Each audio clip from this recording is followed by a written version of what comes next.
자신들의 삶을 세워주시고 삶의 현장에서 편안함과 넘치기를 진심으로 소망을 드립니다. 사람들은 이 감정의 동물이라고를 흔히 말합니다. 그래서 상대방의 행동에 따라서 기뻐하기도 하고 또 화를 내기도 하고, 그래서 평소에 그 친하게 지내는 사람들도 어느 날 갑자기 이게 또 원수처럼 또 관계가 틀어지기도 하고, 또 관계가 틀어졌지만은 또 어느 순간에 또 이렇게 같이 또 이야기하면서 화해해가지고 또 좋은 관계가 되기도 합니다. 근데 이런 그 사람들이 가지고 있는 이런 그 마음의 그 감정들이 절대적인 능력을 가지신 하나님께는 없을 것이다 라고 생각해서는 안 됩니다. 하나님도 사람들의 그 당신이 선택한 백성들의 모습을 통해서 기뻐하시기도 하지만 또 안타까워하시기도 하고, 그리고 화를 내시기도 합니다. 그래서 그 백성들의 모습을 통해서 복을 주시기도 하지만은 또 심판과 징계를 통해서 당신의 공의로움을 나타내기도 합니다.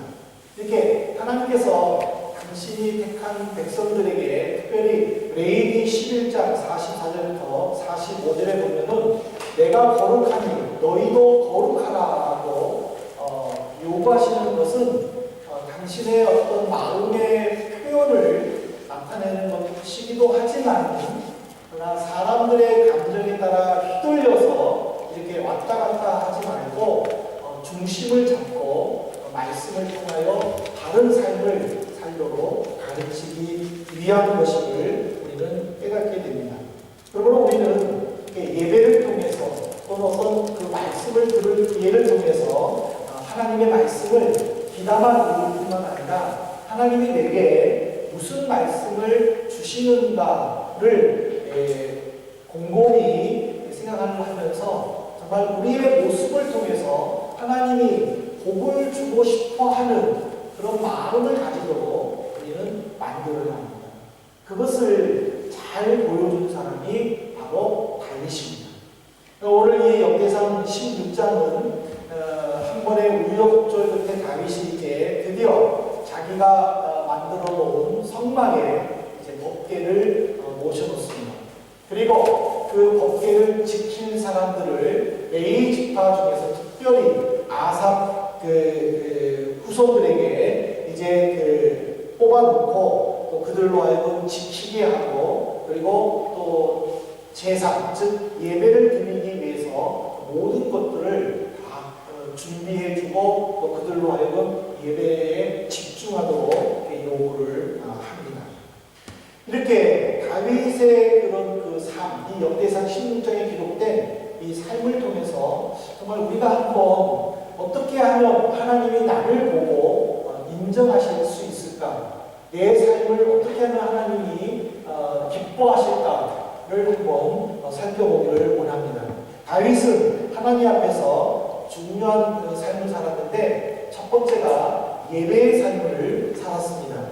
역대상 16장 37절에 보면은 다윗이 아삽과 그의 형제를 여호와의 언약궤 앞에 있게 하며 항상 그 궤 앞에서 섬기게 하되 날마다 그 일대로 하고. 그러니까는 다윗은 이제 법궤를 모셔놓고 제일 먼저 아삽과 그의 형제들을 뽑았습니다. 그리고 그들에게 성막을 지키게 하고 법궤를 지키게 하고, 그리고 예배에 필요한 모든 제반 준비들을 다 갖추도록 명령을 했습니다. 여기서 다윗이 아삽에게 말했던 그 제사를 드리기 위해 모든 것을 갖추게 했던 그 제사가 구약적인 의미와 또 신약적인 의미가 무엇인가를 우리는 한번 생각을 해봐야 되는데, 이 제사라는 용어로 썼을 때의 구약적인 의미는 무게, 존귀함, 영성, 그런 의미로 고대 히브리어에는 쓰였습니다. 이 말은 뭐냐면 하나님의 본질적인 가치에 합당한 영광을 돌리는 것에 중심을 두었다라는 의미입니다.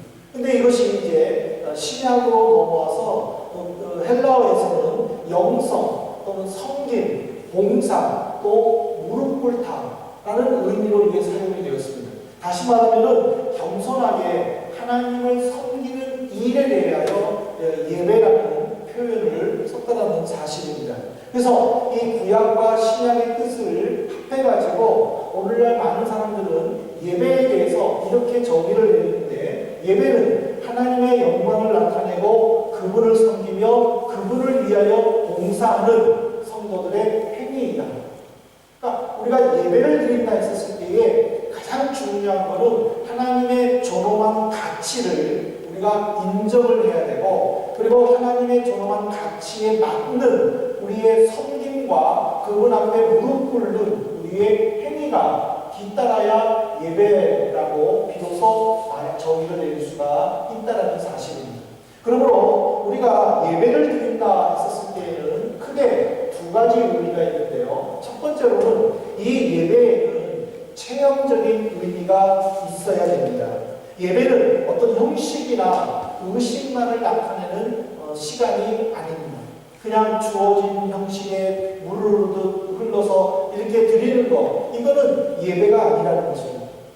예배에는 그 형식과 의식도 있지만은 이 속에 체험적인 삶이 있어야 되고 내가 그 속에 완전히 녹아들어야 된다는 사실입니다. 그래서 예배는 하나님께 내 모든 전 인격을 보여야 하고 삶의 전 영역에서 하나님의 섭리가 나타나도록 힘써야 된다는 사실입니다. 우리가 예배를 드리고 있습니다. 근데 이 예배 시간에만 거룩성과 경건성이 나타나고 생활에서는 경건성과 거룩성이 나타나지 않는다면 그 예배는 실패한 예배고 하나님이 기뻐하는 예배가 될 수가 없습니다. 그래서 바울 사도는 로마 교회 성도들에게 편지 쓰는 가운데에 이렇게 교훈을 했는데, 로마서 12장 1절의 말씀을 보십시오. 그러므로 형제들아, 내가 하나님의 모든 자비하심으로 너희를 권하노니 너희 몸을 하나님이 기뻐하시는 거룩한 산 제물로 드리라. 이는 너희가 드릴 영적 예배니라. 하나님이 기뻐하시는 거룩한 산 제물, 이거는 단순히 제물로만 하나님을 기뻐할 수 없다라는 뜻입니다. 다시 말해서 내가 하나님께 예배드린다 라고 말했을 때는 먼저 내 자신을 하나님께 바쳐야 되는데, 그 조건이 뭐냐? 바로 내 삶이 하나님이 보시고 인정할 수 있도록 만들어야 한다는 뜻입니다. 그래서 우리는 이 예배를 드릴 때에 제일 먼저 우리가 해야 할 일은 무엇이냐면, 예배 속에서 하나님이 기뻐하시는 일이 무엇인가를 찾는 것도 중요하지만 예배 드리기 전에 이미 내 삶이 하나님께 드려져야 된다는 사실입니다. 그리고 그 모습을 하나님이 인정하시고 합당하게 여길 때에 내가 여기서 하나님께 드려지는 예배가 기뻐 받으시는 향기로운 제물이 된다는 사실입니다. 그러므로 우리는 이 예배가 성공하기 위해서, 이 예배 속에서 하나님의 은혜를 체험하기 위해서 우리는 일주일의 삶도 경건성과 거룩성이 함께 나타나도록 힘써야 된다는 것을 말씀을 통해서 분명히 깨닫고 우리의 삶이 그런 삶이 되도록 노력해야 될 줄로 믿습니다. 두 번째로, 이 예배를 드린다 했을 때 이 예배에는 체험적인 의미도 있지만은 신학적인 의미도 있습니다. 그 말이 무슨 말이냐면, 예배는 하나님을 중심으로 한 그분의 계시에 대한 응답입니다. 이 말이 무슨 말이냐면, 우리가 하나님께 예배를 드린다 했었을 때에는 하나님이 보내주시는 믿음의 공동체 구성원들과 함께 같이 드려지는 공동체 의식이 중요하다는 것입니다. 예배는 각 개인이 드리지만 그 개인이 주님 앞에서 하나의 공동체 의식이 되어야 되는 것입니다. 나 혼자 예배에만 집중하고 다른 사람들이 예배를 드리든지 말든지 신경을 안 쓰고 그 사람은 그 사람의 문제라고 우리가 선을 그어서는 안 된다는 것입니다. 왜? 그분도 나와 함께 예배의 은혜 속에 들어오도록 우리는 격려해 줘야 되고 그분에게 힘과 용기를 심어줘야 된다는 사실입니다. 그래서 이 드려지는 이 공동체 온 식구가 하나님의 체험을 동시에 느끼도록 우리가 서로가 서로를 격려해 줘야 된다는 것입니다. 그것이 바로 하나님의 보내주신 공동체 의식이고 그것이 예배 속에 녹아나야 되는 것입니다. 여러분 성경을 한번 보십시오. 역대하 7장 1절의 말씀입니다. 솔로몬이 기도를 마치매 불이 하늘에서부터 내려와서 그 번제물들과 제물들을 사르고 여호와의 영광이 그 성전에 가득하니 이제 솔로몬이 성전을 다 완공을 했습니다. 그리고 지금으로 말하면 이제 성전 봉헌식을 하나님께 드립니다. 그리고 그는 성전을 향하여 두 손을 높이 들고 백성들 앞에서 큰 소리로 하나님께 기도합니다. 하나님, 이 성전에 대해 거하시고 이 성전을 향하여 기도하는 백성들의 소리를 들으시고 어느 누구든지 이 성전에서 자신의 죄를 회개하거나 또는 자신의 간절한 소망을 간구할 때에 하나님 하늘에 계신 곳 하늘에서 들으시고 응답하여 주옵소서 하고 구구절절히 기도를 역대하 7장에 합니다. 하나님은 그 솔로몬의 기도를 들으셨다는 의미로 그 성전에 주의 임재의 상징으로 구름이 가득해졌습니다. 그때 솔로몬뿐만 아니라 온 백성들이 깜짝 놀랐습니다. 그리고 그들은 무릎을 꿇고 그 자리에서 어느 누구도 빠지지 않고 무릎을 꿇고 하나님께 기도했다라고 이야기를 합니다. 이 말은 무슨 말이냐면 우리가 공동체들과 함께 드려지는 예배 속에서 어느 한 사람도 구경꾼이 있어서는 안 된다는 사실입니다. 우리는 예배를 드리기 위해 집에서부터 출발을 하는데 이미 예배자의 삶을 살았다면 이제 오늘 드려질 예배에 대해서 사모하고 기대해야 되지만은 또 나와 함께 예배를 드려야 되는 사람들을 묵상하고 그들을 생각하면서 이들에게도 하나님의 은혜가 나에게 임하듯이 똑같이 임하게 달라고 간절히 기도해야 된다는 것을 가르쳐줍니다. 예, 이런 예배의 원칙 속에 예배가 녹아날 때에 하나님께서는 그 예배를 기뻐 받으신다는 사실입니다. 하나님께서는 그 성도가 속한 그 예배를 받으신다는 사실입니다. 모쪼록 우리 한민교회가 바로 이런 예배가 되기를 진심으로 소망합니다. 나 혼자의 은혜 받아야 되겠다. 물론 내가 은혜 받는 것도 중요하지만은 나와 함께한 사람이 같이 은혜 받을 때에 그 은혜가 배로 뛰어납니다. 근데 나는 그 말씀에 은혜가 되었고 그 예배 시간에 은혜가 되었고 감격 속에 있는데 내 옆에 있는 사람은 말씀의 뜻도 이해를 못하고 그 말씀 속에서 아파하거나 힘들어하는 것을 이해를 해주지 못한다면 우리는 그 사람과 예배 속에서 분리가 되었다는 것입니다. 주님은 원하지 않습니다. 예배는 하나라는 것입니다. 영으로 하나가 되어서 그래서 신령과 진리 가운데에 하나 같이 드려지는 예배를 주님은 원하신다는 사실입니다. 그러므로 우리는 이 드려지는 이 예배를 통해서 예배에 대한 삶을 먼저 살 뿐만 아니라 드려지는 예배를 통해서 하나님이 우리의 예배 속에 기뻐하며 춤추도록 하는 데에 힘쓰는 우리 한민의 성도들 되기를 주님의 이름으로 축복합니다. 두 번째로 다윗이 예배자의 삶을 살았을 뿐만 아니라 찬양의 삶을 살았음을 우리는 이 말씀을 통해서 깨닫게 되는데요. 역대상 16장 42절에 보십시오.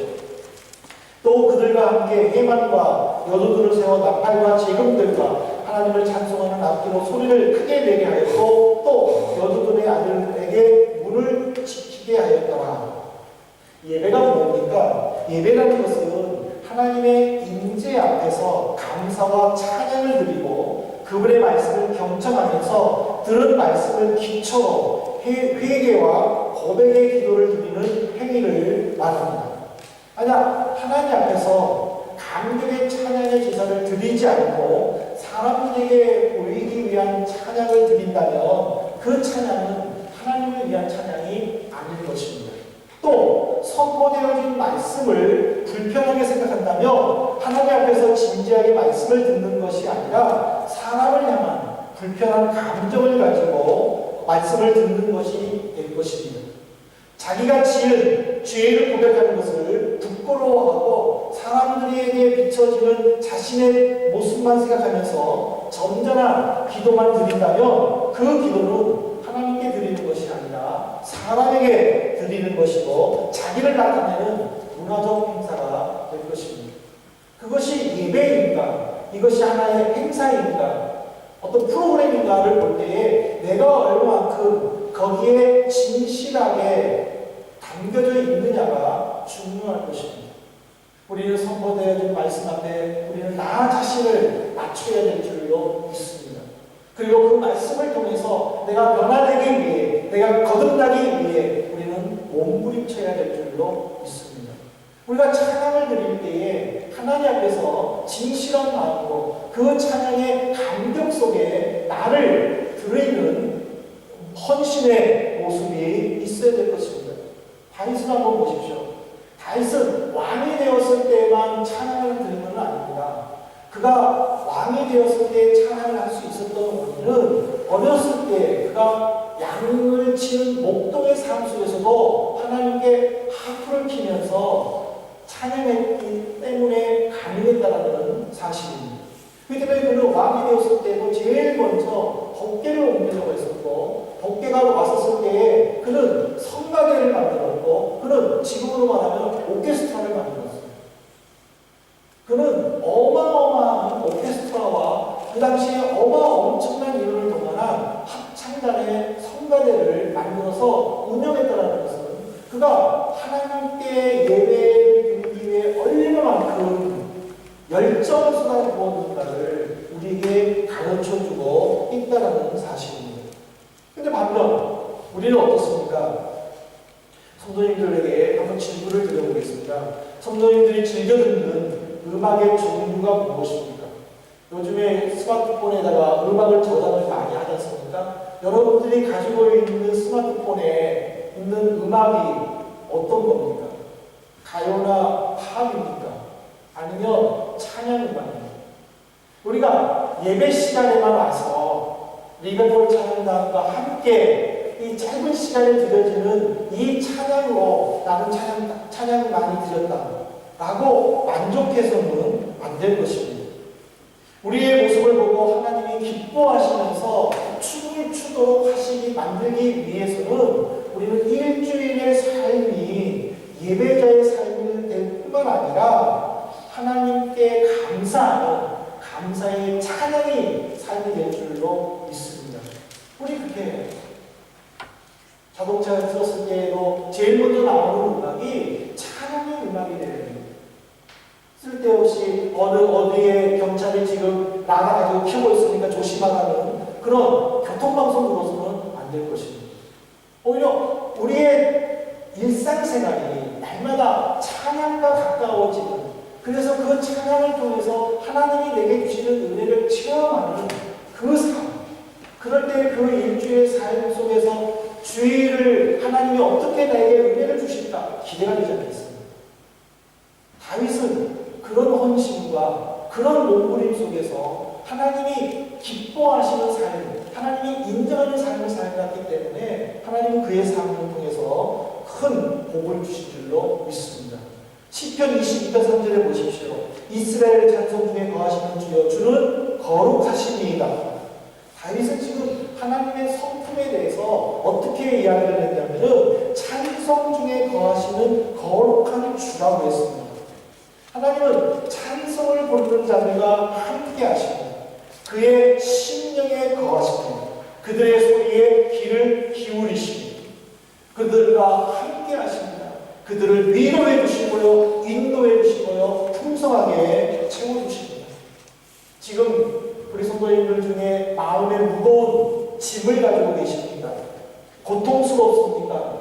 육체의 질병으로 힘들어하고 계십니까? 아니면 여러 가지 문제 속에서 정신적으로 힘든 중에 계십니까? 그렇다면 낙심하지 마십시오. 그렇다면 더 용기를 내십시오. 그렇다면 찬송으로 하나님 앞에 나아가십시오. 우리가 예배 전에 그러지 않습니까? 보라, 너희를 억압한 원수가 어디 있느냐? 보라, 내가 내 능력으로 너희와 함께하지 않느냐? 힘이 나지 않습니다. 용기가 되지 않습니다. 내가 믿는 하나님은 나를 아시기 때문에 내 문제를 해결해 주시는 하나님이라는 사실입니다. 모쪼록 여러분, 우리가 드리는 찬양과 우리가 드리는 기도의 삶을 통하여 우리의 모습을 보고 하나님이 기뻐 춤을 추시며 우리에게 풍성한 복을 주시는 하나님으로 체험하는 한 주간이 되기를 주님으로 축복합니다. 이제 말씀을 맺겠습니다. 사랑하는 성도 여러분, 우리는 지금까지 어떻게 하면 하나님이 나의 모습을 보시면서 기뻐하실까, 나를 인정하실까를 살펴보았습니다. 하나님 앞에서 예배자의 삶을 사는 것, 찬양의 삶을 사는 것 어렵지는 않습니다. 우리의 생각이나 습관을 조금만 바꾸면 얼마든지 할 수 있는 일입니다. 그런데 이런 성품이 내 안에 뿌리박기까지는 매우 힘들고 어려운 것은 사실입니다. 왜 그런지 아십니까? 내가 하나님 말씀의 영향력 아래에 있지 못하기 때문입니다. 오늘 우리가 실수하는 것은 배운 진리를 삶의 현장에서 순종하지 못하기 때문입니다. 우리는 매주일 정기적으로 말씀을 읽습니다. 듣습니다. 그리고 배웁니다. 하지만 내가 읽고 듣고 배운 말씀을 실천하겠다는 의지가 얼마만큼 강합니까? 그저 듣고 읽는 것으로 끝낸다면 하나님 말씀의 영향력 아래에 있지 않는 것입니다. 야고보 사도는 우리에게 이렇게 가르쳤습니다. 야고보서 1장 22절입니다. 너희는 말씀을 행하는 자가 되고 듣기만 하여 자신을 속이는 자가 되지 말라. 지난 시간에도 제가 이 말씀을 드렸지만 하나님께서 우리의 모습을 보시고 우리를 인정하도록 만들고 싶다면 들은 말씀을 실천해야 됩니다. 내가 예배자의 삶을 살기 위해 어떻게 해야 됩니까? 내가 찬양하는 삶을 살기 위해 내가 어떻게 해야 됩니까? 우리는 고민해 봐야 되고 그 삶을 살기 위해 우리는 몸부림쳐야 됩니다. 모쪼록 주님의 이끄심에 복종하셔서 어디서든지 성실하게 감당하고 순종하는 우리 성도들 되기를 주님의 이름으로 축복합니다. 보이는 사람들과의 관계가 중요하듯이 삶의 주인이신 하나님과의 관계 또한 중요합니다. 삶의 현장에서 하나님 앞에 하나님을 찬양하고 예배하는 삶, 그래서 하나님을 기쁘게 하는 것, 우리에게 굉장히 중요한 줄로 믿습니다. 여러분들 일주일 동안 여러분들의 삶의 현장에서 하나님을 찬양하십시오. 하나님께 예배를 드리십시오. 하나님은 여러분의 삶을 보십니다. 하나님은 그런 성도들의 삶에 복을 주십니다. 풍성하게 공급해 주십니다. 어려운 문제들을 해결해 주십니다. 우리 일주일 동안 이런 삶을 살게 해달라고 이 시간 함께 통성으로 기도하겠습니다. 여러분들 내 이런 삶을 주님 지켜주옵소서. 함께 기도하시고 또 주님의 주시는 복을 받아서 풍성하게 누리는 한 주간이 되기를 주님의 이름으로 축복합니다. 우리 잠시 통성으로 기도하시겠습니다. 자비로우신 하나님,